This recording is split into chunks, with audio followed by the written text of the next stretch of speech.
तेरे मां दीदार नू ए तरसन अखियां, तेरे मां दीदार नू ए तरसन अखियां, अखियां दी प्यास बुझा माता राणीए, करते गरीबां दे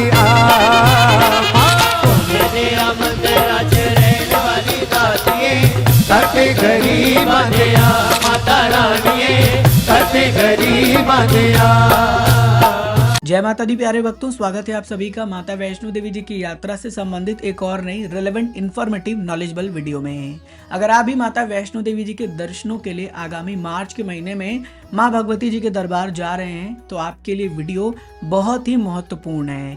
इस मार्च महीने में ही मां भगवती जी के पावन नवरात्र हैं, तो इस वीडियो में आप नवरात्रि की भी जानकारी प्राप्त करेंगे। यानी हम आपके लिए लेकर आ चुके हैं पूरे मार्च मंथ की यात्रा प्लानिंग का एक डिटेल समराइज वीडियो, जिसमें आप जानने वाले हैं कि आप मार्च महीने में यात्रा के लिए जा रहे हैं तो मौसम कैसा रहेगा, यात्रा रजिस्ट्रेशन कैसे करना है, कौन सा समय रहेगा दर्शन के लिए सबसे बेस्ट, कौन सी ऐसी गलतियां हैं जो 99% लोग करते हैं और आपको नहीं करना है, पैकिंग कैसे करना है, बुकिंग कैसे होगी, और साथ ही साथ एक बजट क्या रहेगा आपकी यात्रा का, और भी कुछ ऐसे सीक्रेट टिप जो आप सब लोगों में से बहुत से श्रद्धालु नहीं जानते होंगे।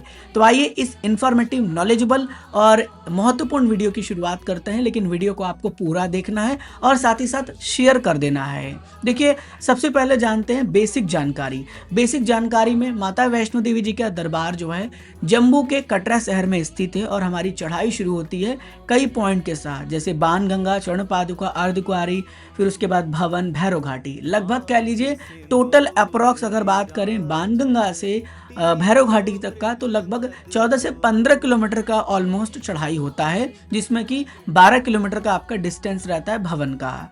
तो कुल मिला के आप 13 से 14 किलोमीटर का आप अराउंड डिस्टेंस समझ लीजिए, और भैरव जी के दर्शन आपको जरूर करना पड़ता है, तभी आपकी यात्रा को संपूर्ण सफल माना जाता है। अब आइए आगे बढ़ते हुए सबसे पहले बात करते हैं मार्च मंथ में अगर आप यात्रा के लिए जा रहे हैं तो ट्रेनों का क्या अपडेट रहने वाला है। जैसा कि मैंने आपको बताया था कि माता रानी जी की कृपा से भारतीय रेलवे द्वारा कई ऐसे स्पेशल ट्रेनों के संचालन को शुरू किया गया था होली के शुभ अवसर पर। तो अभी भी कई ट्रेनें चल रही हैं, एक बार आप चेक कर लीजिएगा, और आने वाले नवरात्रों में भी कई स्पेशल ट्रेनें चलेंगी, और जो ट्रेन चल रही है स्पेशल उसे एक्सटेंड किया जाएगा। इसलिए आप टाइम टू टाइम IRCTC की वेबसाइट को चेक करते रहिएगा, जिससे आपको जानकारी मिलती रहे। सेकेंड ऑप्शन आपके लिए है बस का। आप चाहें तो दिल्ली से अपने किसी भी शहर से कटरा के लिए बस ले सकते हैं, और अगर आपको बस नहीं मिलता है तो फिर ट्रेन ही आपके लिए सबसे बेटर एक ऑप्शन रहेगा। फ्लाइट उनके लिए जिनके पास बहुत पैसा है, तो वो फ्लाइट से भी जा सकते हैं। अब आते हैं और बात करते हैं सबसे पहले मौसम की। देखिए, धर्म व आस्था की नगरी कटरा में आप पहुंचेंगे और जनरली अगर बात करें तो 10 से 18 डिग्री का डे का टेम्परेचर रहता है और 5 से 10 डिग्री का टेम्परेचर रहता है। कभी कभी ठंडी हवाएं, हल्का रन भी हो सकता है। इसलिए मार्च में आप जा रहे हैं तो माता रानी के भवन पर जो है टेम्परेचर ज़्यादा ठंडा होगा, तो अपने साथ लाइट जैकेट, स्वेटर, कैप रख सकते हैं, आपके लिए काफ़ी बेहतर रहेगा। और आप कोशिश ये करें कि अगर आप रात के समय ट्रैकिंग कर रहे हैं फिर तो आपको ट्रैक में भी हल्की ठंड लगेगी, क्योंकि दिन में आपको नहीं ठंड लगेगा, नहीं समझ आएगा, लेकिन रात में हल्की हल्की ठंड होती है। अब जैसा कि आप माता रानी जी के पवित्र पावन धर्म की नगरी कटरा पहुंचते हैं तो वहां पर सबसे पहले आपको RFID कार्ड लेना पड़ता है। तो RFID कार्ड के जो यात्रा रजिस्ट्रेशन होता है वो आप ऑनलाइन भी कर सकते हैं। अब नवरात्रि का प्रो टिप आपके लिए ये रहेगा कि अगर आप ऑनलाइन करके जाते हैं तो हो सकता है कि नवरात्रि में एडिशनल आपका विंडो ओपन हो जाए काउंटर के लिए, जिसमें कि आप जाके अपना ऑफलाइन जो है आप ले तो ले, ऑनलाइन अपना जो रजिस्ट्रेशन स्लिप है उसे दिखा के RFID कार्ड ले लें। ऑफलाइन लेने के लिए आपके पास जो है वो आपका आधार कार्ड होना चाहिए, तो वो ज़्यादा बेहतर रहेगा। और ऑनलाइन के लिए www.maavaishnodevi.org ऑफिशियल वेबसाइट पर जाकर फ्री में रजिस्ट्रेशन कर लीजिए, तो आपका ज़्यादा फायदा रहेगा। अब ये आपके लिए बेटर ऑप्शन रहेगा। अब आगे बढ़ते हुए बात करते हैं कि सबसे पहले आप माता रानी के धर्म की नगरी कटरा पहुंच रहे हैं तो वहाँ आपको सिम भी लेना पड़ेगा। तो सिम भी आप ले सकते हैं, जियो का नेटवर्क मेरे हिसाब से ज़्यादा बेटर होता है और कॉस्टिंग अराउंड 300 से 400 रुपये के समथिंग में होता है। जिस तरह का आप जो है सिम ले रहे हैं, कौन सी कंपनी का ले रहे हैं, कैसा प्लान ले रहे हैं, सिम में कितना आपको डेटा चाहिए, कॉलिंग चाहिए, उस अकॉर्डिंग डिपेंड करता है। अब आगे बढ़ते हुए बेस्ट टाइम फॉर दर्शन की बात करते हैं, यानी कौन सा वो समय रहेगा जब आपको दर्शन बहुत आराम से अच्छे से हो पाएगा। देखिए, मार्च का महीना बहुत ज़्यादा रश वाला तो होता नहीं है, नॉर्मल ही रश रहता है, लेकिन नवरात्रों में भक्तों की संख्या बढ़ती है। तो मेरे अकॉर्डिंग जो मेरा पुराने एक्सपीरियंस है, वो मेरे हिसाब से रात को 10 से लेकर 4 बजे का समय काफ़ी परफेक्ट रहता है। इस समय आप दर्शन करने जाएंगे तो कम कतार मिलेगी एज कम्पेयर टू अदर समय के अकॉर्डिंग। लेकिन अगर बात करें नवरात्रों में तो उस समय काफ़ी ज़्यादा रश होता है, तो आप नवरात्रों में रात के 12 बजे के बाद ट्राई करें तो ज़्यादा आपको आराम से दर्शन हो जाएगा। हालांकि जैसे संख्या बढ़ेगी तो भीड़ बढ़ेगा, तो दर्शन में समय बढ़ता जाएगा। और दिन में बात करें तो दिन में भी दोपहर का समय ठीक रहता है, परफेक्ट रहता है। वैसे माता वैष्णो देवी जी के दर्शन 24 घंटे खुले रहते हैं, लेकिन जब आरती होता है सुबह शाम में तब दर्शन की लाइन को रोका जाता है। तो इस बात का विशेष ध्यान रखिए। अगर आप प्लान बना चुके हैं फिर कोई बात नहीं, लेकिन अगर करने वाले हैं तो वीकेंड को अवॉइड करें, और कोई लॉन्ग हॉलीडेज है तो उसे अवॉइड कर सकते हैं, और नवरात्रों से पहले दर्शन कर सकते हैं। नवरात्रों में रश ज़्यादा बढ़ जाता है। अब आगे बढ़ते हुए बात करते हैं कि मार्च में जाने का फ़ायदा क्या होता है, क्या आपके लिए जो है फ़ायदेमंद साबित होता है मार्च का महीना, क्यों होता है। सबसे बड़ा फ़ायदा ये होता है कि वेदर बहुत कंफर्टेबल रहता है। ऐसा नहीं होता कि बहुत ज़्यादा ठंडा, बहुत ज़्यादा गर्मी, बहुत ज़्यादा बारिश, बिल्कुल नॉर्मल सा वेदर रहता है। ठीक है, क्राउड थोड़ा कम रहता है, नॉर्मल क्राउड रहता है, बहुत ज़्यादा नहीं रहता है।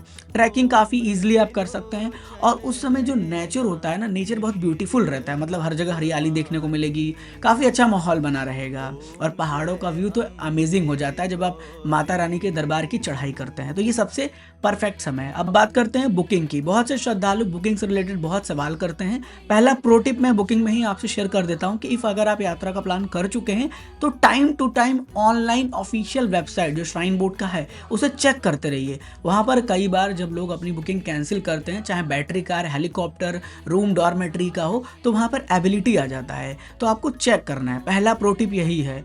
इसके अलावा आप देख लीजिए कि जैसे रोपवे की बुकिंग है या और ऐसी कोई बुकिंग है जो अवेलेबल हो, अभी आप जो वीडियो देख रहे हैं तुरंत कर लीजिए, वो ज़्यादा बेहतर है। ऑफलाइन के सहारे नहीं रहेगा, क्योंकि ऑफलाइन के सहारे प्रॉब्लम ये होता है कि वहाँ जाने के बाद जल्दी मिलता नहीं है। अगर अवेलेबल होगी तो मिलेगा, नहीं होगी तो नहीं मिलेगा, तो ये ज़्यादा बेटर रहेगा। लेकिन फिर भी अगर आप ऑफलाइन ट्राई करना चाहते हैं तो कटरा के निहारिका कॉम्प्लेक्स में चले जाइए और सेम डे में रूम, डॉर्मेट्री की इंक्वायरी कर लीजिए, हेलीकॉप्टर की इंक्वायरी कर लीजिए। अगर आपको बैटरी कार चाहिए तो बैटरी कार काउंटर अर्धकुआरी पर है, वहाँ जाके इंक्वायरी करिए सेम डे में, इफ होगा तो आपको मिलेगा। नहीं तो दूसरा ऑप्शन ये है कि आप भवन चले जाइए, दुर्गा भवन में रूम डॉर्मेट्री के लिए इंक्वायरी कर लीजिए।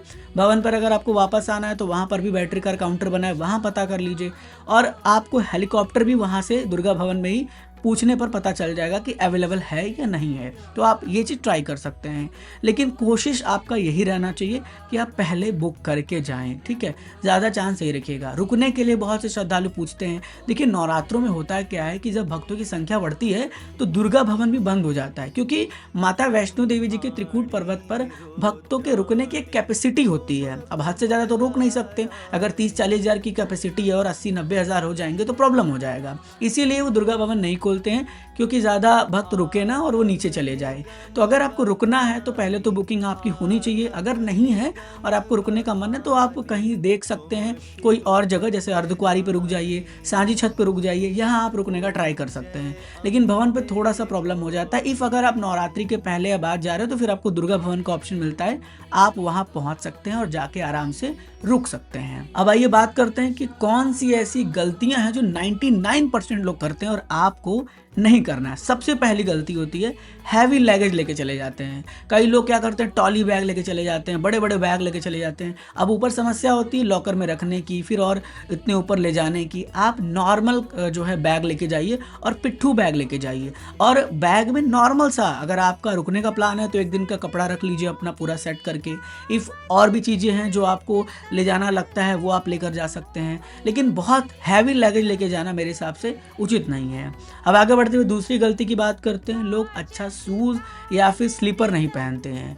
अगर आप शूज़ स्लीपर से जाते हैं तो बेहतर अच्छा शूज़ रखें, स्लीपर भी बढ़िया रखें, ठीक है। क्रॉक्स रख लें, क्रॉक्स बहुत बेहतर रहता है मेरे हिसाब से। सैंडल ट्राई करें। आपने देखा होगा कई बार जो लोग भी पालकी वगैरह लेके जाते हैं या घोड़ा चलाते हैं, जो वहाँ पे होते हैं कर्मचारी, वो लोग सैंडल प्रेफर करते हैं, और मेरे को भी बेटर लगता है। पहाड़ों की ट्रैकिंग सबसे ज़्यादा बेहतर होती है, तो ये आप ट्राई करिएगा, ठीक है। गलत स्लीपर या गलत शूज़ अगर आप लेके जाएंगे तो पैर में भी काफ़ी प्रॉब्लम कई बार हो जाता है। तीसरी सबसे बड़ी गलती, वाटर बोतल जो है वो लोग क्या करते हैं कि जो है अपने साथ हैवी कैरी करते हैं। नहीं, वहाँ पर आप एक खाली बॉटल रख लीजिए अपने पास, और जगह जगह पर वाटर एटीएम लगे हैं, तो आप पानी आराम से पीते चलिए और आगे बढ़ते चलिए। वो आपके लिए काफ़ी बढ़िया रहता है, काफ़ी अच्छा रहता है। अब आते हैं चौथी बड़ी गलती जो आपको नहीं करनी है, और वो ये है कि अगर आप नाइट में जा रहे हैं तो अपने साथ टॉर्च ज़रूर कैरी करिएगा। और अगर आप ट्रैकिंग नाइट में नहीं करेंगे तो मेरे हिसाब से और बेहतर रहेगा, क्योंकि दिन में का ट्रैकिंग ये फ़ायदा होगा कि बारिश तो होगी नहीं, मौसम नॉर्मल रहेगा, तो आपको व्यू देखने को मिलेगा, आप नेचर से काफ़ी कनेक्ट कर पाएंगे। तो इस बात का विशेष ज़्यादा ध्यान रखिए। अब पैकिंग कैसे करना है, तो पैकिंग का पूरा एक पहले लिस्ट तैयार करिए। आप अपने जब भी आपको याद आ रहा है उस लिस्ट में वो लिखते चलिए, जैसे जैकेट हुआ, कंफर्टेबल शूज़ हुआ, वाटर बॉटल हुआ, पावर बैंक, आपके चार्जर, आपके रेनकोट, मेडिसिन, जो भी ज़रूरत के सामान है उसका लिस्ट बनाइए और उस अकॉर्डिंग पैकिंग करिए। और पैकिंग के लिए 2 बैग तैयार करिए। अगर आप कटरा में रुकना चाहते हैं तो ट्रॉली बैग में वो सामान रखिए जो आपके यूज़ का नहीं है, और पिट्ठू बैग लेके ऊपर चले जाइए। तो पिट्ठू बैग ट्रॉली बैग का कॉम्बिनेशन बनाइए, ये आपके लिए ज़्यादा अच्छा होगा। और अगर आप ट्रॉली बैग नहीं लेके जाना चाहते 2 पिट्ठू बैग रख लीजिए, आगे पीछे आराम से लटकाइए और आराम से चले जाइए। मेरे हिसाब से तो बहुत बढ़िया रहता है। तो आप इस तरह से इस सभी ऑप्शन को प्रेफर कर सकते हैं। अब आगे बढ़ते हैं, यात्रा रूट के बारे में भी समझ लेते हैं। बहुत से श्रद्धालु पूछते हैं किस यात्रा मार्ग से जाएं।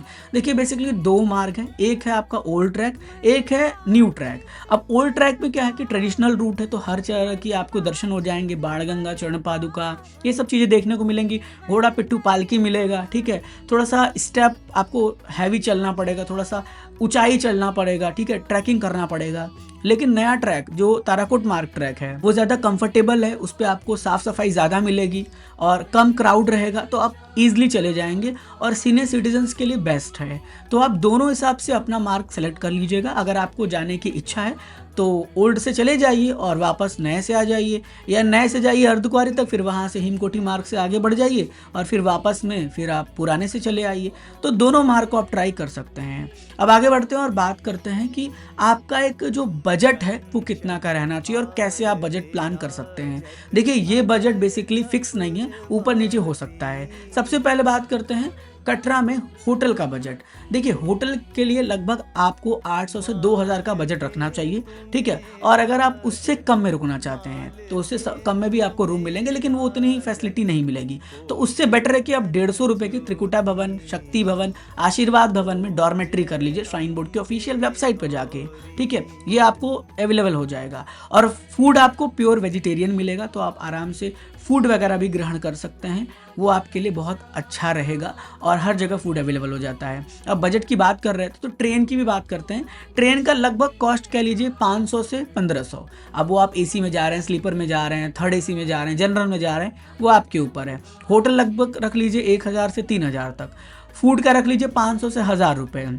तो टोटल आपका लगभग मेरे हिसाब से 3 से 5000 का अप्रॉक्स आपका बजट होना चाहिए यात्रा के लिए, जो एक नॉर्मल आराम से यात्रा कर सकते हैं।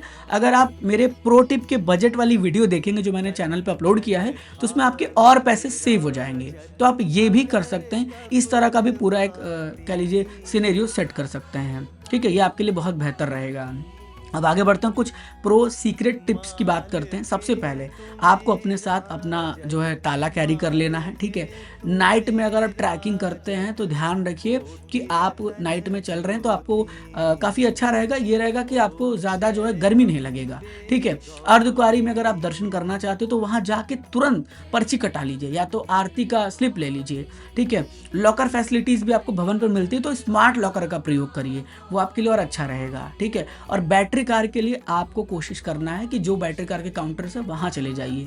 सीनियर सिटीजन्स और किड्स के लिए, बच्चों के लिए अवेलेबल हो जाता है, उनकी अगर डॉक्यूमेंट होगी तो वो दिखा दीजिएगा। तो कुल मिला के इस तरह से आपकी पूरी कंप्लीट यात्रा जो है वो हो जाएगी इस मार्च के महीने में। नवरात्रों में देखिए क्राउड थोड़ा रहता है, उस अकॉर्डिंग पूरा सेटअप करके चलिए और उस अकॉर्डिंग माता रानी के दर्शन करिए। नवरात्रों में सजावट भी बहुत भव्य होता है और कोशिश रहेगी कि आपको हर चीज़ बहुत अच्छी तरीके से दिखाया जाए, बताया जाए, समझाया जाए। तो जितना भी प्रो टिप और इम्पॉर्टेंट जानकारी तो जो मुझे लगा कि आपसे शेयर करना चाहिए, मेरा जो एक्सपीरियंस रहा पिछले साल मार्च की यात्रा का, वो सब मैंने इस वीडियो में आपसे शेयर कर दिया है।